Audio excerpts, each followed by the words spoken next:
میری بند کر دی. آپ کے بچوں نے کیا اسکولوں میں داخلہ ختم ہو گیا؟ کوئی چیز رکی؟ اس مہنگائی کا دور جس کو دیکھو مہنگائی کا رولا ہوتا ہے. ٹھیک ہے مہنگائی ہے، لیکن کیا اللہ نے میرے اور آپ کا رزق کم کیا؟ اگر ہم 2 روٹی کھاتے تھے کیا ہم نے 1 روٹی کر دی؟ ہمارے بچے جو کھانا کھاتے تھے کہ ہم نے اس کا آدھا کر دیا؟ ہمارے بچے اسکولوں میں پڑھتے تھے کہ ہم نے اسکولوں سے نکال لیا؟ ہمارے گھر میں کیا فاقے ہو گئے؟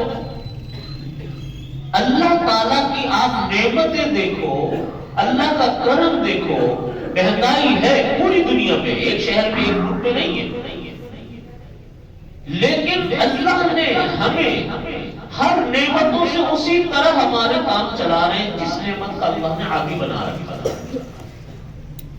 اور یہ دعا بھی آپ صلی اللہ علیہ وسلم نے ہمیں سکھلایا ہے کہ یہ دعا مانگا کرو، اللہم انا نعوذ بک من زوال نعمتک، کہ اللہ ہم پناہ مانگتے ہیں نعمتوں کے زوال سے، نعمتوں کے کم ہو جانے سے. کتنی خوبصورت دعا.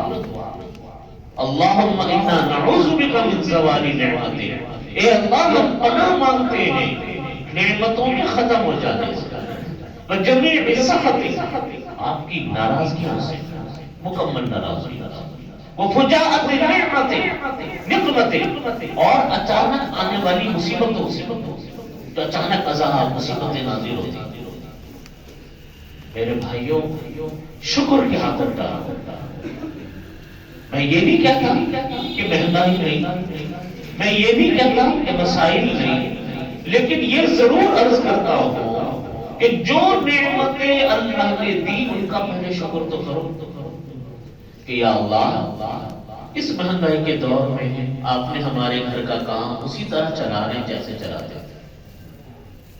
ہمارا اٹھنا بیٹھنا کھانا پینا رہنا سہنا یا آپ نے بنا رکھا ہے، مہنگائی اپنی جگہ پر ہے، ٹھیک ہے، اونچ نیچ تو آتی زندگی ہے، لیکن شکر پہلے. اصول سمجھیے بات، اللہ تعالیٰ مجھے اور آپ کو